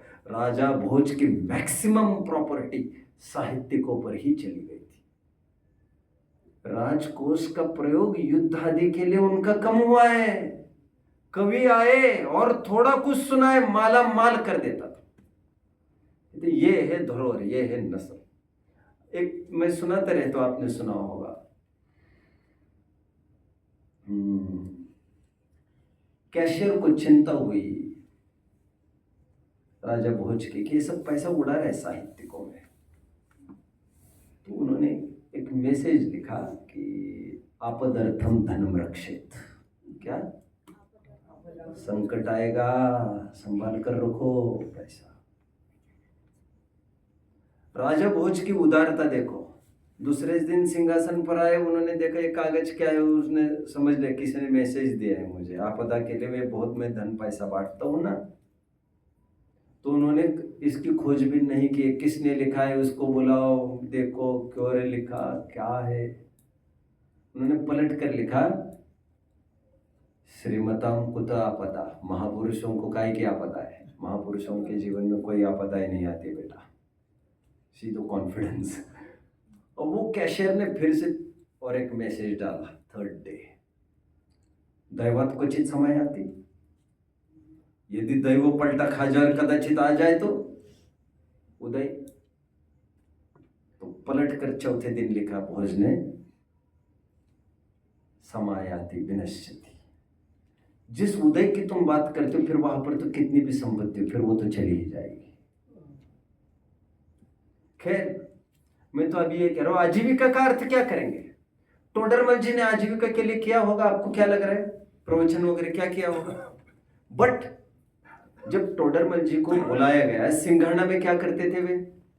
नौकरी करते थे। साहूकार क्या? टोडरमल जी क्या करते थे बाय प्रोफेशन? मुनीम थे, मुनीम थे, Accountant. मैनेजर थे, अकाउंटेंट थे, लिखते रहते थे। दिल्ली के एक साहूकार की एक फर्म चलती थी सिंघाना में, वहां पर काम करते थे वे। बीवी बच्चों का, मैंने कई दफे कहा है, बीवी बच्चों का मुखड़ा भी नहीं देखते थे, साल में एक आध बार कभी आ जाए तो आ जाए। गरीबी इस कदर की थी। और जब रायमल जी उनके पास गए, देखी उनकी दुर्दशा, कहेंगे तो अच्छा नहीं लगेगा आपको। और तब टोडरमल जी को कोई जानता भी नहीं था, फोकस में भी नहीं थे, लेकिन विद्वत्ता उनकी वैसी ही थी। तो उन्होंने, रायमल जी ने आकर इन्फॉर्म किया जयपुर में दीवान वालचंद को, दीवान रतन चंद को, कि भैया हमारे विद्वान वहां पर क्या कर रहे हैं, तुम उनका काम में लो, उनको प्रयोग में लो। फिर इतनी अगाध विद्वत्ता देखी है। क्या लिखा है जीवन पत्रिका में रायमल जी ने? उनके ज्ञान को देखकर मुझे केवल ज्ञान की महिमा भासित हुई। हमने हजारों प्रश्न पूछे उनको, उन्होंने हजारों प्रश्नों का उत्तर एक गोमट सार के आधार से दिया। और वहीं पर टीकाएं वगैरह लिखा नहीं, धमाधम धमाधम। बाद में जयपुर लाया गया, तो जयपुर उनको लाया गया, तो पंडित जी ने कहा, भैया तुम मुझे वहां लेके जाना चाहते हो, लेकिन मेरे बीवी, मेरे बच्चे, मेरे पेट। उन्होंने कहा डोंट वरी, अब पढ़ो और पढ़ाओ, व्यवस्था हम देखेंगे। ऐसा लिखा है, जब पंडित जी चले गए तो पंडित जी के घर से सामान जब्त हुआ काफी सारा। जब्त क्यों हुआ काफी सारा सामान? क्योंकि षड्यंत्र से मारा गया था उनको, देशद्रोह हो गया था। आप जानते होंगे पूरे श्रावकों को बंदी बनाया था जब टोडरमल जी को मारा गया था, जानते हैं ना? हाँ या ना? पूरे श्रावक वर्ग को बंदी बनाया था और सबके बीच में उनको कीचड़ में हाथी के पैर के नीचे लाकर गाड़ दिया गया, क्योंकि मंत्र तंत्र का विरोध करने वाले थे और सबकी दुकानें उजड़ने लग गई थी। तो सबका आक्रोश फूट पड़ा इन पर, एक साथ सबके दुश्मन बन गए। क्या 20 पंथ, क्या 13 पंथ और क्या अन्यमति, सब हो गए। लेकिन जब इनको मारा गया तो घर का काफी सामान जब्त हो गया इनके। तो घर के जब्ती के सामान की लिस्ट जो विद्यमान है आज भी, उसमें कितने कितने आभूषण, उनके नौकरों के कमरे में कितने चांदी के बर्तन, कितने अनाज के बोरे, यहां तक लिखा है पूरा। सब इतना पैसा कहां से आया तुम्हारे पास? अरे इतनी व्यवस्था उन्होंने जयपुर में की थी पंडित जी की। सीधा पैसा देना ही वो बात नहीं होती है। कोई हमारे मेहमान घर में आएंगे तो भोजन नहीं कराएंगे हम उनको। और अपनी निष्प्रता अलग बात है, बट हाँ, दुनिया यहां से वहां हो जाए, लेकिन पैसे के प्रेशर में मेरी आजीविका है इनके भरोसे, इसलिए जिनवानी में थोड़ा भी यहां वहां कुछ सत्य निरूपणा से यदि वंचित होता हो तो फिर वह अधिकारी नहीं है विद्वान होने का। अभिज्ञान शाकुंतल में तो यहां तक लिखा है, जो शास्त्रार्थ के प्रसंग में जो विद्वान पीछे हटता है वो केवल आजीविका के लिए विद्वत्ता करता है, उसे प्रसंग में पीछे नहीं हटना चाहिए था। अभिज्ञान शाकुंतल कालिदास का महाकाव्य, जैनियों का नहीं। तो सांसारिक प्रयोजनार्थ व्यवहाराभासी का प्रकरण आपको अच्छे से समझ लेना चाहिए कि जिनकी दृष्टि अभी आजकल बाढ़ चल पड़ी है, मैं प्रोफेशंस वगैरह भी नहीं कहना चाहता, जैसे विधानाचार्य, प्रतिष्ठाचार्य आदि आदि, और लाखों की बोलियां होती है, फिर राग द्वेष होते हैं, फिर आप देख लेना समाज में काफ़ी सारी चीज़ें होती है, सभी जगह कमीशन बांधना करना, फिर बिजनेस ओरिएंटेशन चालू होता है। निषेध इसका किया जा रहा है, सांसारिक प्रयोजनार्थ व्यापाराभासी मिथ्या दृष्टि। और 4 जन, कितने जन है भैया? आप तो हमें बुला रहे, कितने जन है? 4 जन हो, 40 जन हो, तुम्हें क्या फर्क पड़ता है? तुम तो जिनवानी कहने के लिए हो। और वो तुम्हारी कैसे आवभगत करते हैं। डॉक्टर साहब तो हमेशा एक बात कहते थे, हमारा विद्वान किसी से कुछ नहीं मांगता, बस आप उससे कम उसको कमरा दे दीजिए रहने के लिए, 2 टाइम रोटी दे दीजिए। लेकिन साथ में ये भी कहते थे, विदेशी लोग विद्वान चाहते हैं, कहते हैं, हमने पूछा विद्वान को कितना देंगे आप, कहते देंगे। और हालत आज इतनी खराब है, मैंने मेरे सामने भी देखा, कुछ कुछ विद्वान लिटरली गिड़गिड़ाते हैं, मतलब कहते हैं 8 के 10,000, और योग्य है 8 का 10,000 भी कहने के लिए, चलो तुम निकलो, तुम लालची हो, तुम लोग ही हो, ऐसी भी स्थिति है। और आज तुम एक ट्रेंड देख रहे हो सब जगह, कहीं विद्वान अपॉइंट करना, भैया कितने लेंगे, अरे तुम उसकी विद्वत्ता नहीं देखी, कुछ नहीं देखा। पुजारी है, तुमने पुजारी को ये भी नहीं पानी छान कर दिखाओ भी नहीं पूछा, और पुजारी को फोन पर ही पूछ रहे कितने में आएंगे पूछो। अरे तुम तो क्वालिटी ओरिएंटेड बात कर लेते, पानी कब छानोगे, कैसे छानते हो, क्या करते हो। रायमल जी ये लिखते हैं ज्ञानानंद श्रावकाचार में, यदि कोई नौकर पानी छान रहा हो आपका कदाचित अत्यंत भक्तिवश, पहले तो ये लिखा है छिप छिप कर देखते रहना, बार बार देखते रहना, उस पर पूरा भरोसा नहीं करना, ये सब बातें कह रहे हैं। फिर वे कह रहे हैं नौकर को कितना चाहिए, उसने कहा मुझे 5 रुपए चाहिए, तो ये 5 रुपए ले लो भैया, और ये ऊपर से और 2 रुपए ले लो, संयम से काम कर रहे हो, बहुत अच्छे से करो, ये ऊपर से ले लो। समझ रहे हैं, मतलब अब ये आज ये हालत है। अब पुजारी से कैसे उम्मीद कर सकते हैं, विद्वान कितनी पकड़ रखेगा, बच्चों को क्या पढ़ाएगा, बच्चों को कितना मजा आएगा पढ़ने में। मैं 2 बातें कह रहा हूं, टीचर की 2 जिम्मेदारी है, पढ़ाना ही जिम्मेदारी नहीं है उसकी, इंटरेस्ट क्रिएट कराना तुम्हारी जिम्मेदारी है, तुम्हारी। और इतना दर्द, इतनी पीड़ा होती है मुझे देखकर, एक जन एक्सपर्ट नहीं, अच्छे संस्थानों में कितना लेंगे भैया, नहीं इतना नहीं देंगे, चलो छोड़ो, फिर छोड़ो। और उन्होंने मांगा सांसारिक प्रयोजनार्थ व्यवहाराभासी मिथ्या दृष्टि के लिए आजीविका करते हैं। तो विद्वानों की बराबर समझ रखना चाहिए, विद्वानों को भी, या अतिरिक्त खर्चे या अतिरिक्त आयासी दूसरों के बल पर तुम्हारा होता तो तुम करते क्या इतने आयासी, तो केवल स्पॉन्सर किया जा रहा है इसलिए इतना कर रहे हो तुम। पवन जी की तो बहुत स्ट्रिक्टनेस थी इस मामले में, पवन जी ने तो यहां तक रूल बनाया था बाद में कि तुम शॉल भी लाओगे कहीं से, और सत्कार करते ना, तुम ऑफिस में जमा करोगे पहले, और कोई प्लेन से आएगा जाएगा तो प्लेन से नहीं आ जा सकेगा वो। मतलब तुमने एक बार में कितने निपटा दिए उनके, 50,000 लाख रुपए निपटा दिए, और तुम पूरी फैमिली जा रहे हो। समाज 1 लाख रुपए इसमें खर्च करेगी केवल तुम्हारे आने जाने में, और तुम्हारा लाइफस्टाइल है क्या ये, बहुत बोलते थे भाई साहब। एनीवे, तो सांसारिक प्रयोजनार्थ व्यवहाराभासी मिथ्या दृष्टि, आजीविका के लिए जो धर्म करते हैं उनका निषेध किया जा रहा है। आजीविका का अर्थ बराबर रूप से समझ लेना चाहिए।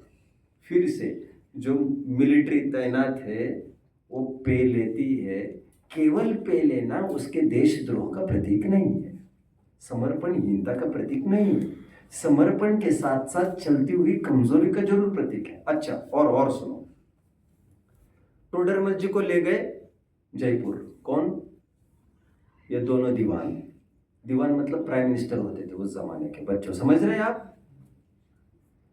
और उनकी पूरी व्यवस्था कर दी, सब लिखा है पंडित जी की जप्ती में कितना कितना सामान था।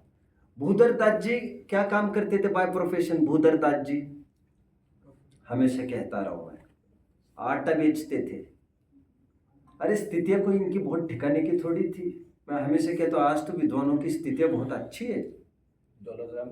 हम बता रहा हूं ना, इनको ये काम करते थे आटा बेचने का, मंदिर के बाहर, दिल्ली मंदिर के बाहर बैठकर। कौन, एक सेठ आए और वे 2-3 घंटा सामने रुके, और ये निरंतर पढ़ते बैठते थे। धर्मशाला के बाहर आटा का सामान जमा लेते थे, पहले ज़माने में धर्मशालाओं में जाते थे लोग, तो शुद्ध आटा के जो नहीं ले जा सकते चक्के वगैरह, तो वो शुद्ध आटा ले जाते थे अलग अलग प्रकार का मर्यादित। तो वे वहीं पर पढ़ते बैठते थे। एक जन आए, वो कह रहे मैं कब से खड़ा हूँ, आपका ध्यान मैंने, मैं जानता हूँ आप खड़े हो, लेकिन मैं अध्ययन कर रहा हूँ, आपने भी कुछ मांगा नहीं। तो उन्होंने इतने प्रभावित हुए, उन्होंने कहा चलो ये सब दुकान की कितनी कीमत है, तो उन्होंने बोल दी। फिर कह रहे मैं आपको लेके जा रहा हूँ आगरा। फिर वे आगरा ले जाने लग गए, तो समाज की अकल ठिकाने आई। समझ कहने लगे विद्वान जा रहे, आपके हम प्रवचन करेंगे करेंगे नहीं, मैंने अभी वचन दे दिया। फिर आगरा ले गए, अभी तुम पढ़ो पढ़ाओ सब करो, बाकी सब हम देखेंगे। दौलत राम जी छीट छापने का काम करते थे, उन्हें दिल्ली वाले आए, ले गए, आप पढ़ो और पढ़ाओ। गांव वालों को महिमा नहीं आई तो हम लेके जा रहे हैं उनको। विद्वान को प्रयोग करना तुम नहीं समझ रहे हैं, विद्वानों को दिन भर यहाँ खपाना पड़ता है, और वो लगाए ना अपनी बुद्धि उसमें पढ़ने पढ़ाने में, तुम्हारा पैसा किस दिन काम आएगा। भर्तृहरि शतक में वास्तव में विद्वानों की हालत लिखे, तेल और नमक ढूंढते फिर रहे हैं, दूसरे दिन की जुगाड़ करने में घूम रहे विद्वान। जिनको शास्त्रों में केली करना था, वो घर की व्यवस्था जमाने में लगे। ऐसी दारुण परिस्थिति से गुजर रहे। अच्छा, पहले जमाने में शास्त्र लिखे जाते थे बच्चों, एक शास्त्र लिखने का कितना खर्चा आता होगा? ये छपने में कितना खर्चा आता होगा? लगभग नॉट मोर देन 100 रुपीज। 100 रुपए से ज्यादा लगेगा? इसे नहीं लगेगा। पहले जमाने में ये ग्रंथ यदि लिखना, ये ग्रंथ, तो ये कम से कम 10,000 रुपए में पड़ता था, क्योंकि वो हाथ से लिखना है। अब समझे, आजीविका की मैं बात करूं, सांसारिक प्रयोजनार्थ। कौन लिखेगा भैया इसको? और सुनो सुनो सुनो सुनो सुनो, तुम धोती दुपट्टा पहन कर आए क्या? चलो निकलो यहां से। और टॉयलेट जा रहे, तुम कैसे जा रहे हो? धोती दुपट्टा उतारो, फिर टॉयलेट जाना, पैर वैर धो के आ जाना सब, फिर धोती दुपट्टे पहनना, सिरवीर ढको, ग्रंथ लिखना चालू करो आप। तो ग्रंथ ऐसे लिखे जाते थे, इतनी सावधानी में। अच्छा, लाइट्स तो थी भी नहीं, उनका मेहनताना तय होता था श्लोक प्रमाण। कितना? कितने श्लोक प्रमाण, इतने का इतना रुपया मिलेगा।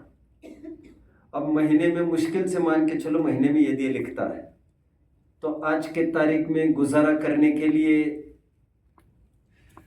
आपके पिताजी कितना अर्न करते होंगे?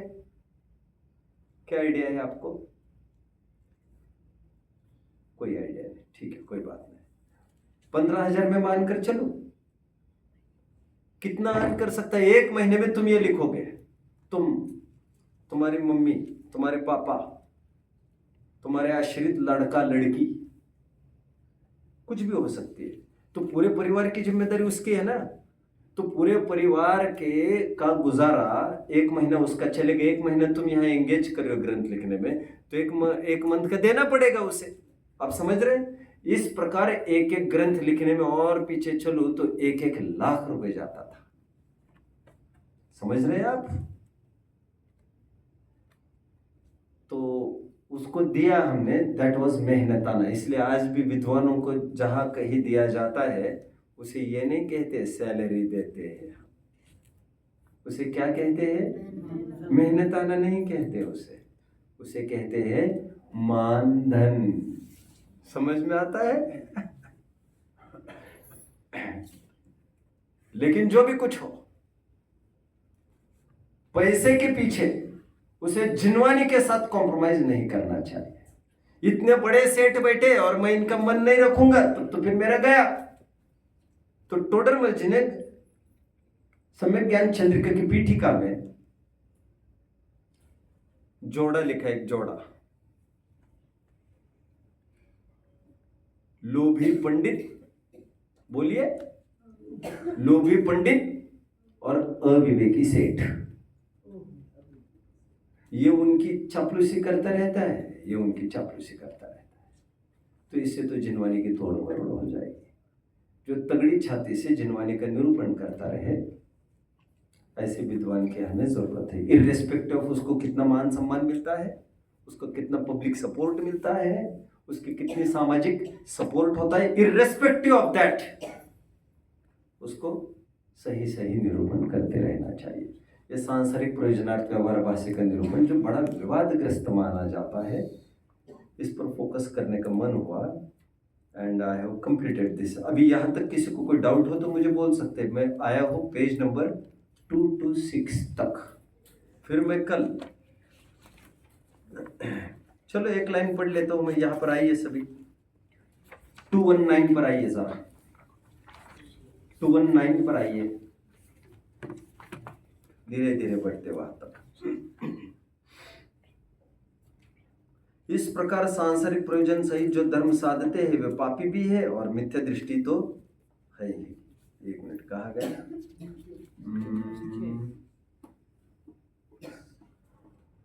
एक मिनट।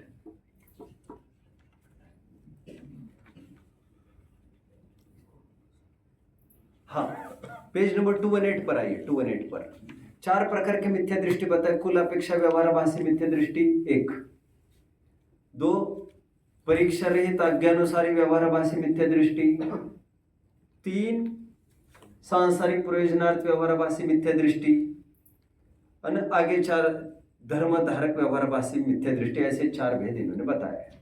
अभी 2 भेद बताने के बाद क्या लिखते हैं देखिए। कुल अपेक्षा व्यवहाराभासी मिथ्या दृष्टि वे है जो केवल माँ बाप जैन है इसलिए हम जैनत्व का पालन करते हैं। आज्ञानुसारी वे है जो जिनवानी में लिखा है भैया, हम वाय हाउ ये सब कुछ नहीं पूछते। अभी टोडर में जो उसके बाद एक नोट लिख रहे हैं, देखो वे ये लिख रहे हैं, इतना तो है कि जिनमत में पाप की प्रवृत्ति विशेष नहीं हो सकती और पुण्य के निमित्त बहुत है तथा सच्चे मोक्ष मार्ग के कारण भी वह बने रहते, इसलिए जो कुल आदि से भी जैनी है वे भी औरों से तो भले ही है।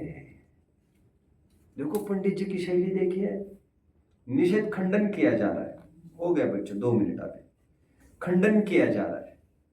जो केवल माँ बाप करते इसलिए तुम करते हो तो धिक्कार आ जा रहा है। तुम अपनी कुछ दिमाग लगाओगे कि नहीं लगाओगे? लेकिन बाद में ये कह रहे हैं लेकिन इतना तो अच्छा है, आगे कभी सुधर जाएंगे। केवल माँ बाप के कहने से भी आप करते हो तब भी अच्छा है, यहाँ तक भी बोल रहे हैं। बट सुधार के अवसर तभी बनेंगे जब आप सोचने लग जाएंगे। 219 ये हो गया। अब हाँ 226 तक किसी को कोई डाउट? मैं 227 से कल चालू कर सकता हूँ। समिति को जरा पढ़ के आना है सभी जन, समिति का प्रकरण पढ़ के आइए। ये 227 के टॉप पैराग्राफ को पढ़ के आइए, इसे मैं लूँगा। परिशह जय को पढ़ के आइए, इसे भी लूँगा। फिर देखते हैं और क्या हो सकता है। फिर कल उभयवासी भी चालू हो ही जाएगा। ठीक है, और कोई आपका विषय आएगा तो मैं उसको भी ले लूँगा। ओम